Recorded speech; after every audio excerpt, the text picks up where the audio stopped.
Welcome to True Crime Stories for English Learners, where real-life mysteries meet clear and simple English. The Trial of the Century, O.J. Simpson. The white Ford Bronco moved slowly down Interstate 405 in Los Angeles. It was June 17, 1994, and millions of Americans were watching on television as this bizarre scene unfolded.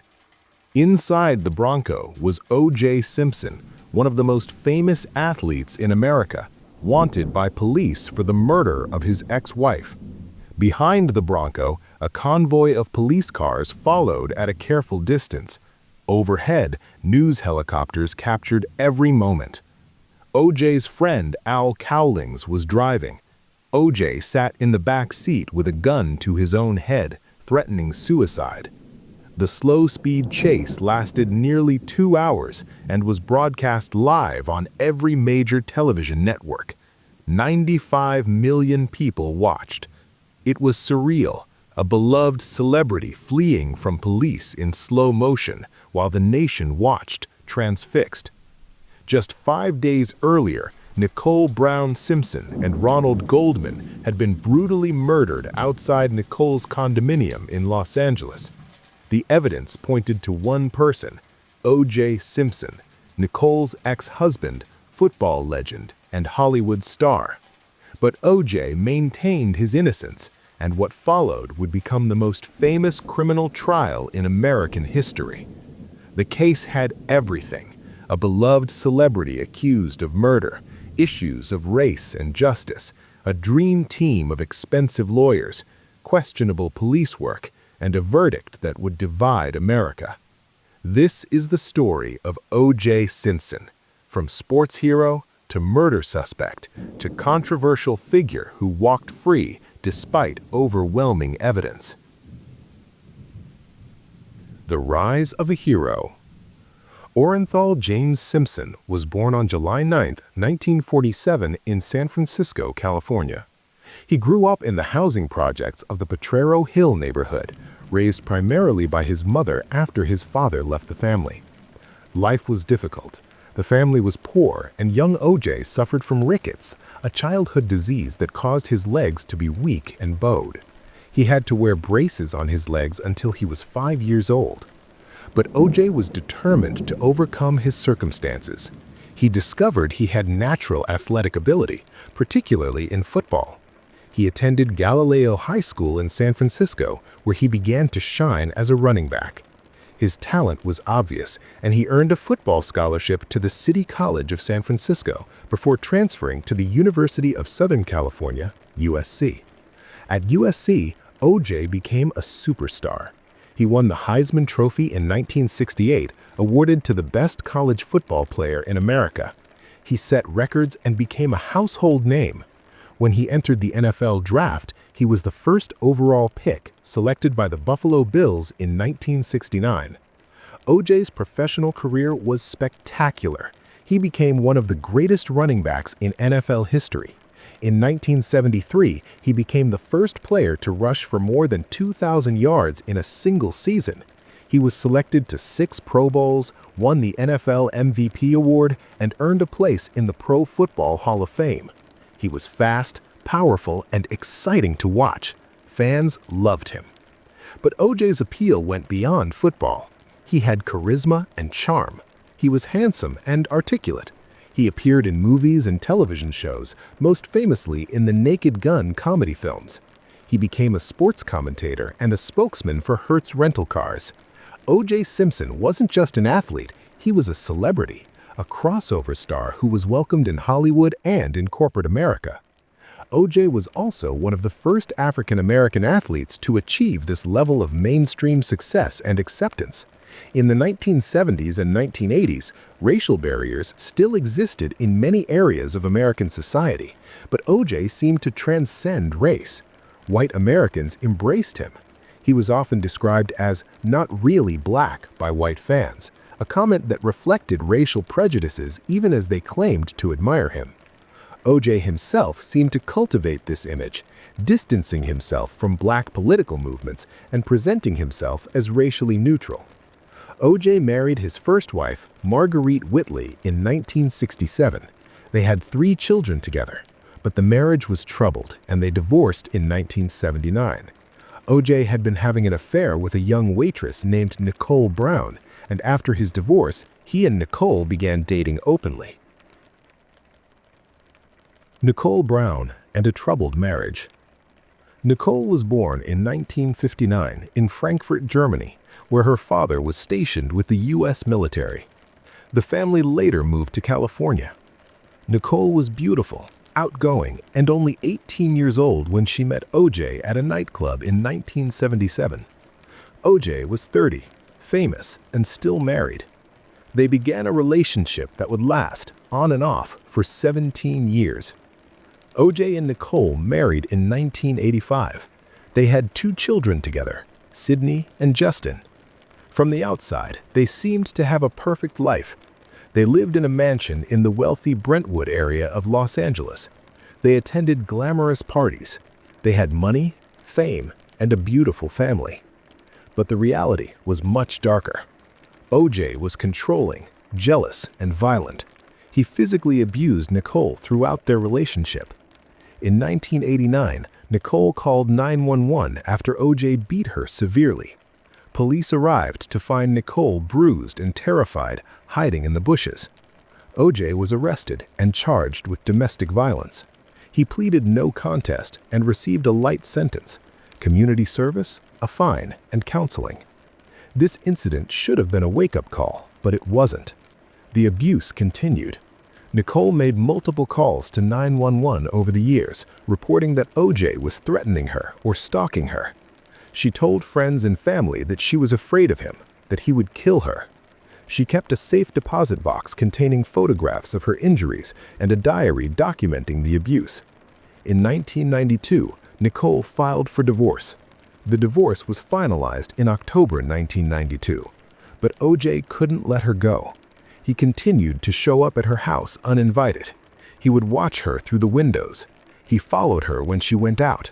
Friends described his behavior as obsessive and frightening. Nicole tried to move on with her life. She focused on her children. She dated other men. But O.J.'s presence was always there, looming over her life. Nicole told her mother, "He's going to kill me, and he's going to get away with it." She was right on both counts. The murders.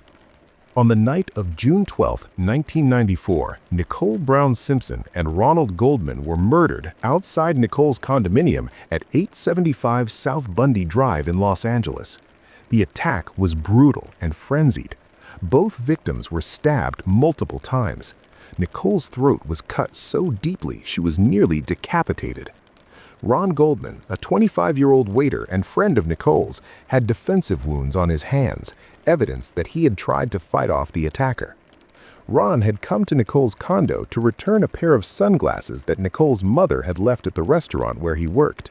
He was simply in the wrong place at the wrong time. His murder was particularly tragic. He died trying to defend Nicole from her killer.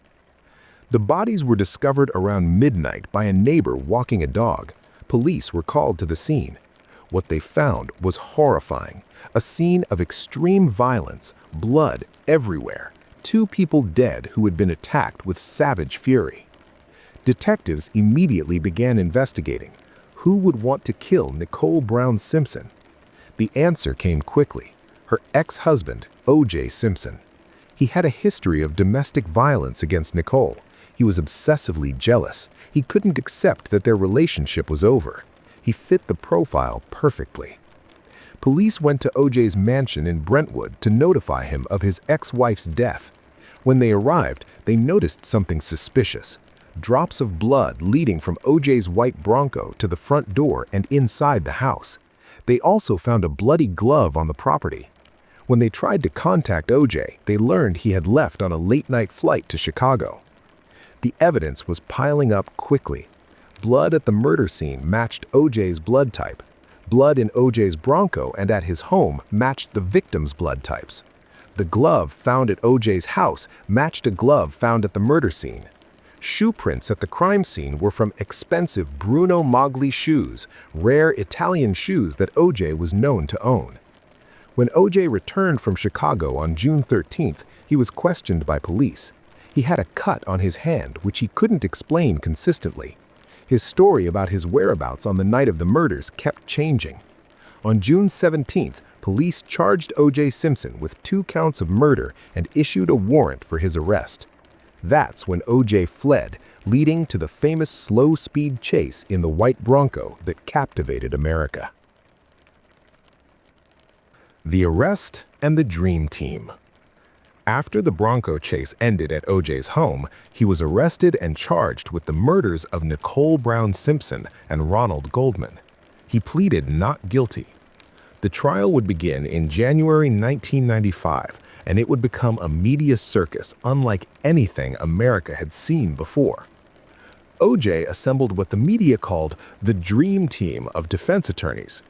The team was led by Robert Shapiro and included Johnny Cochran, a famous lawyer known for defending clients in racially charged cases, F. Lee Bailey, a legendary defense attorney, Alan Dershowitz, a Harvard law professor, and Robert Kardashian, O.J.'s friend and father of the future Kardashian celebrities. These lawyers were expensive, skilled, and determined to win. The prosecution team was led by Marcia Clark and Christopher Darden. They believed the evidence against O.J. was overwhelming and that conviction would be straightforward. They were wrong. They underestimated the skill of the defense team and failed to understand how issues of race, celebrity, and police credibility would affect the case. The trial was televised from beginning to end. Americans were glued to their TV screens, watching every moment. The trial lasted 9 months, from January to October 1995. It featured dramatic moments, shocking revelations, and turned lawyers into celebrities.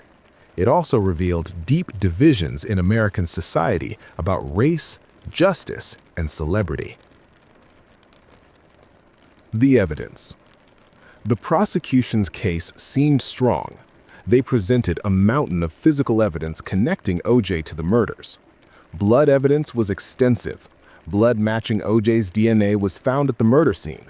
Blood matching Nicole's and Ron's DNA was found in O.J.'s Bronco, in his house, and on the glove found on his property.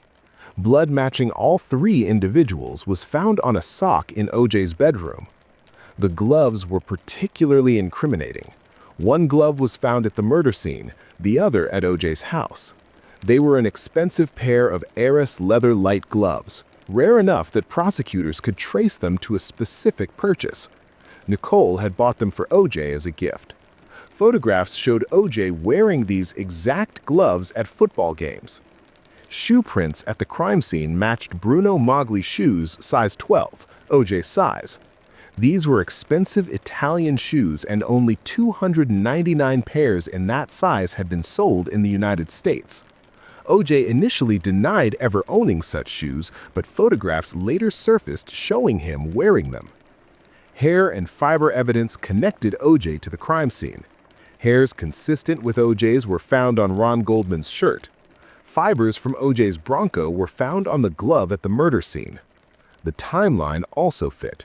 The murders occurred around 10:15 p.m.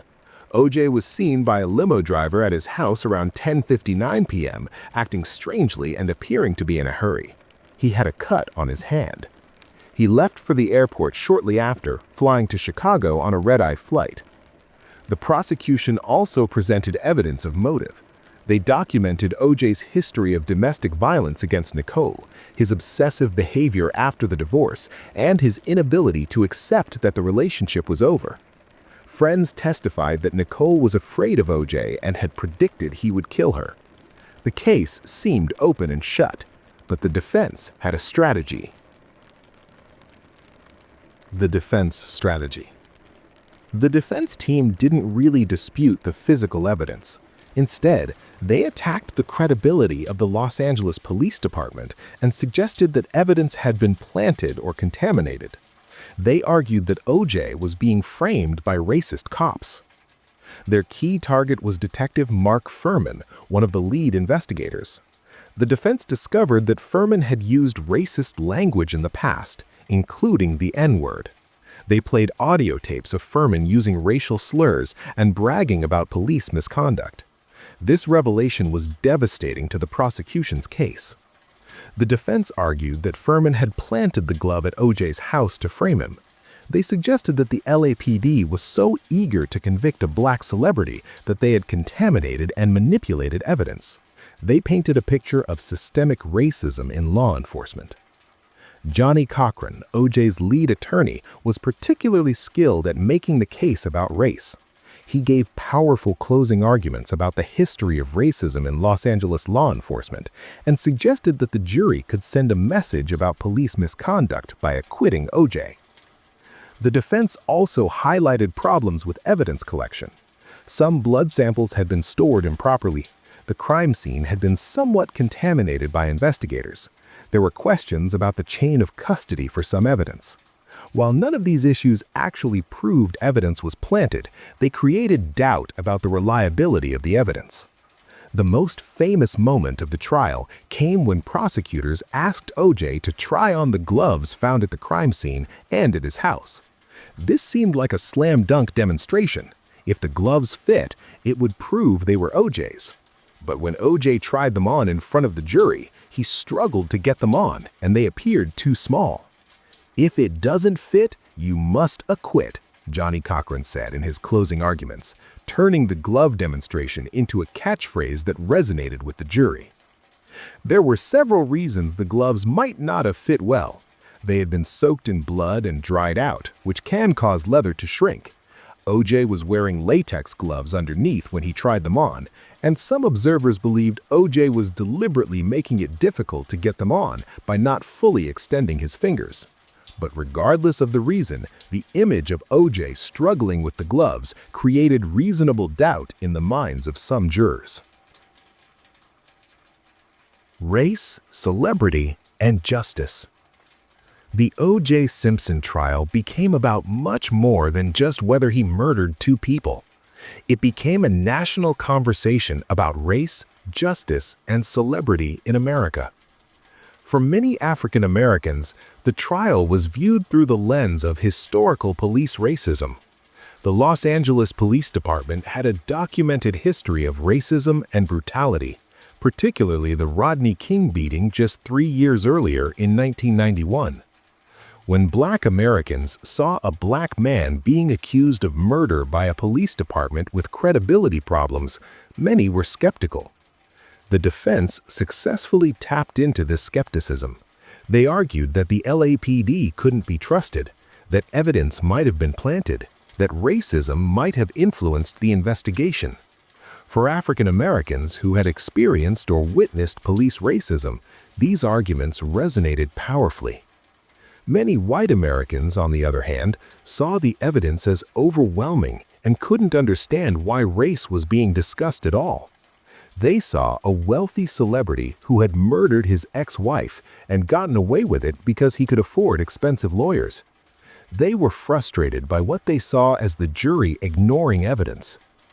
O.J.'s celebrity also played a role.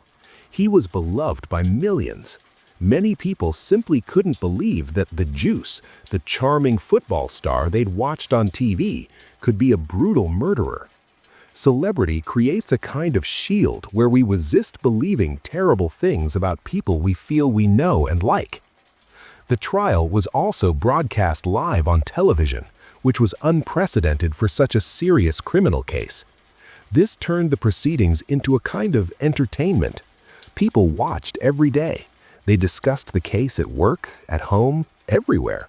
The lawyers became celebrities. The trial became a cultural phenomenon. The verdict. On October 3, 1995, after 9 months of trial and less than 4 hours of jury deliberation, the verdict was announced. The jury, which was predominantly Black, found O.J. Simpson not guilty on both counts of murder. The reaction was immediate and divided sharply along racial lines. Television cameras captured the moment in split screens, showing celebrations in predominantly black communities and shock and anger in predominantly white communities. The division was stark and revealing. Many African Americans celebrated the verdict. They saw it as a rare moment when a black man defeated a racist system, when expensive lawyers and media attention actually worked in favor of a black defendant rather than against him. Some saw it as payback for historical injustices, for all the times the system had wrongfully convicted black men. Many white Americans were outraged. They saw a guilty man walking free because he was rich and famous. They saw the jury ignoring overwhelming evidence. They saw the defense lawyers cynically playing the race card to get a murderer acquitted. The victims' families were devastated. Ronald Goldman's father, Fred Goldman, was particularly vocal about his belief that O.J. was guilty and had escaped justice. Nicole's family was heartbroken that the man they believed killed their daughter would never face punishment. The prosecution team was stunned. They had believed the evidence was so strong that conviction was certain. Marcia Clark later said she felt like she had failed Nicole and Ron. O.J. Simpson walked out of court a free man, but his troubles were far from over. The civil trial. In 1996, the families of Nicole Brown Simpson and Ronald Goldman filed a civil lawsuit against O.J. Simpson for wrongful death. Civil trials have a different standard of proof than criminal trials. They require only preponderance of evidence, more likely than not, rather than beyond reasonable doubt. The civil trial was not televised and received far less media attention than the criminal trial, but the evidence presented was similar, and this time O.J. was required to testify. In the criminal trial, he had exercised his Fifth Amendment right not to testify, but in the civil trial, he had to answer questions under oath. O.J.'s testimony was problematic. He was caught in lies and contradictions. He denied owning Bruno Magli shoes despite photographs showing him wearing them. His explanations for the blood evidence were unconvincing. On February 4, 1997, the civil jury found O.J. Simpson liable for the deaths of Nicole Brown Simpson and Ronald Goldman. They awarded $33.5 million in damages to the families. O.J. was also found liable for battery against Nicole and ordered to pay additional damages. This verdict provided some measure of justice and closure for the families, though O.J. never paid most of the judgment. He moved to Florida, where laws protected his pension and home from being seized to pay the civil judgment. Life after the trial. After the trials, O.J. Simpson's life was never the same. He was no longer the beloved celebrity. Many people believed he was guilty and had gotten away with murder. His acting and sports commentary career was over. He was a pariah in many circles.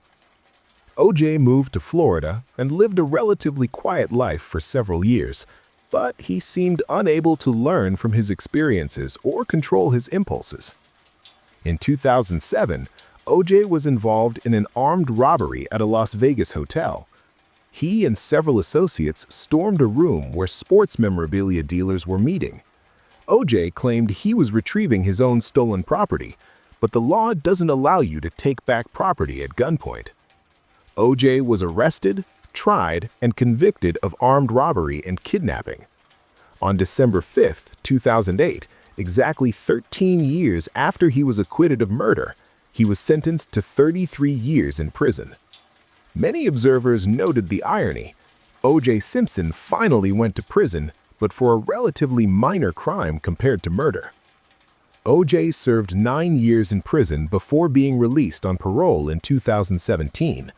He moved to Las Vegas and lived there quietly until his death on April 10, 2024, from cancer. He was 76 years old. Even in death, O.J. remained a controversial figure. Some people mourned him as a football legend. Others refused to forget that he was almost certainly a murderer who had escaped justice. The division that marked his trial continued even after his death. The impact and legacy. The O.J. Simpson case had a profound impact on American society and culture. It changed how Americans thought about race, justice, and celebrity. It also changed media and legal proceedings in significant ways. The trial was one of the first major cases to be fully televised and followed obsessively by the public. This created a template for future high-profile trials and contributed to the rise of 24-hour cable news networks like CNN. Legal proceedings became entertainment and lawyers became celebrities. The case exposed deep racial divisions in America. The split-screen reactions to the verdict, celebration in black communities, shock in white communities, revealed that black and white Americans often experienced the justice system very differently and had very different levels of trust in law enforcement. The trial also highlighted issues with domestic violence. Nicole Brown had called police multiple times. She had documented O.J.'s abuse. She had told people she feared for her life, but the justice system had failed to protect her. After the trial, there was increased awareness of domestic violence and improved responses from law enforcement.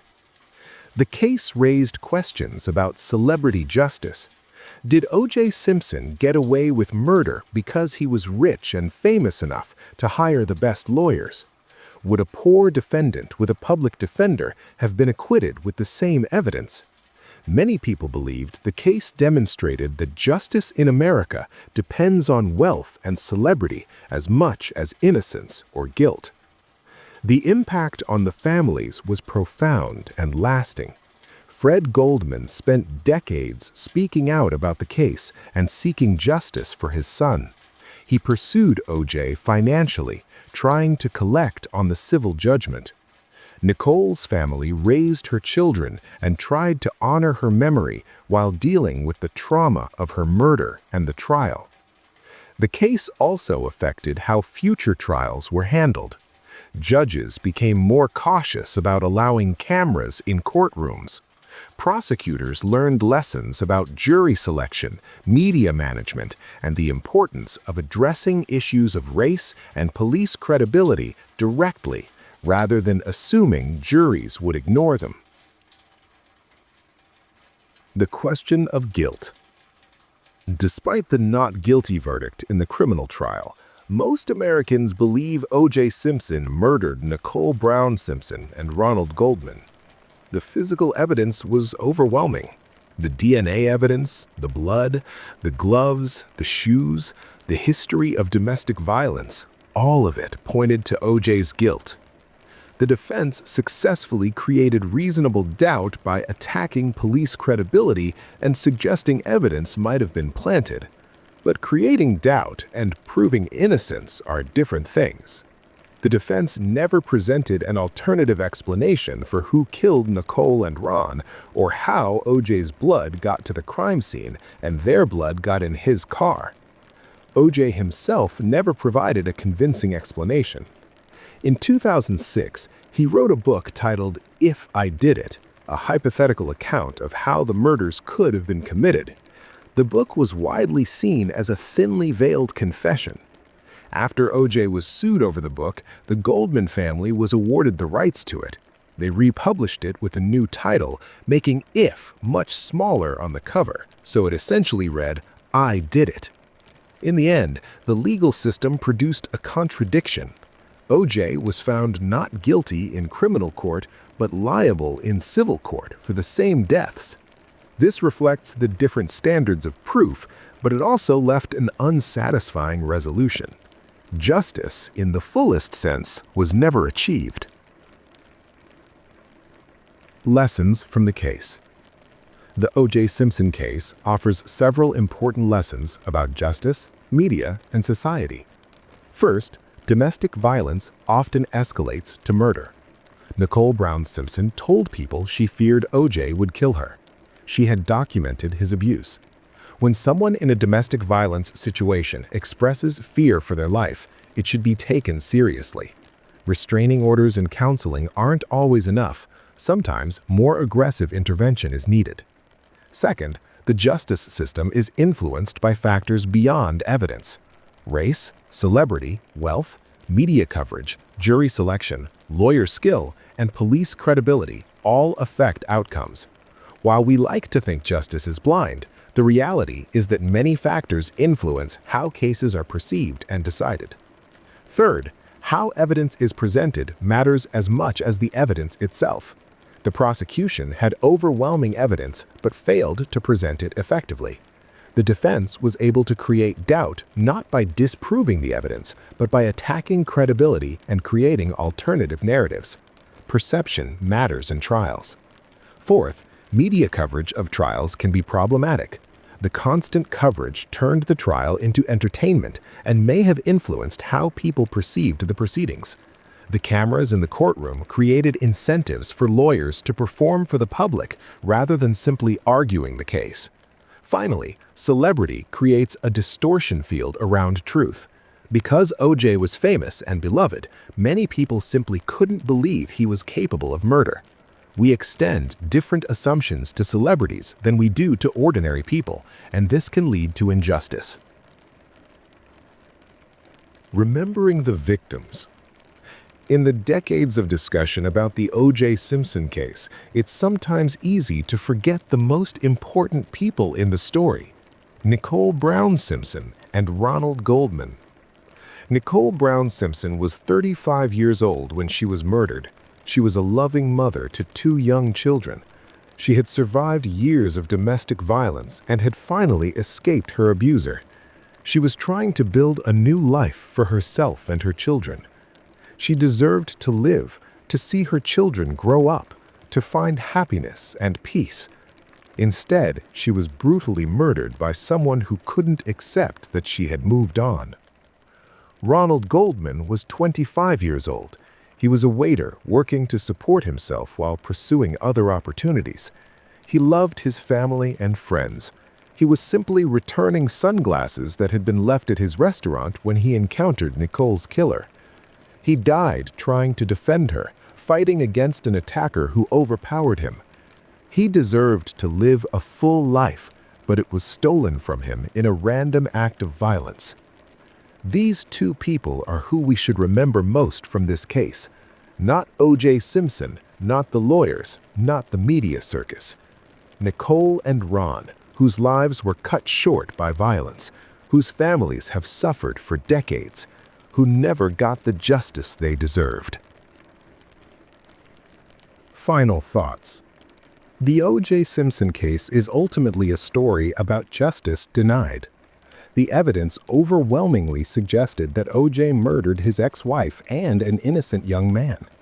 But through a combination of skilled defense lawyering, police credibility problems, and jury skepticism about racism in law enforcement, he was acquitted in criminal court. The case revealed deep divisions in American society about race and justice. It showed how celebrity can distort perceptions and outcomes. It demonstrated that wealth buys better legal defense, which often means better outcomes. And it highlighted the persistent problem of domestic violence and society's failure to adequately protect victims. O.J. Simpson lived another 30 years after the murders. He eventually went to prison, though for different crimes. He maintained his innocence until his death, though few people believed him. He went from being one of America's most beloved athletes to one of its most controversial figures. But the story isn't really about O.J. It's about Nicole Brown Simpson, who told people her ex-husband would kill her, and he did. It's about Ronald Goldman, who died trying to help someone in danger. It's about a justice system that sometimes fails, leaving families without closure and society without accountability. The white Bronco chase, the glove that didn't fit, the verdict that divided America, these are the images we remember. But we should also remember 2 people who were murdered, 2 families who lost loved ones, and a justice system that failed to deliver the accountability they deserved. O.J. Simpson may have been acquitted in criminal court, but in the court of public opinion, the verdict was different. Most Americans believed then and believe now that he was guilty. He lived the rest of his life as a pariah, shunned by many, always associated with murder. That's not the same as justice, but it's something. The case of O.J. Simpson serves as a reminder that fame, wealth, and skilled lawyers can influence justice, sometimes in troubling ways. It reminds us that the justice system is imperfect and that outcomes don't always reflect truth. And it reminds us that behind every high-profile case are real victims whose lives mattered, whose losses left permanent scars, and who deserve to be remembered with dignity. Another dark chapter closed, but the mystery of human nature continues. Thanks for listening to True Crime Stories for English Learners. Don't forget to subscribe and join me next time for another real story that's stranger than fiction.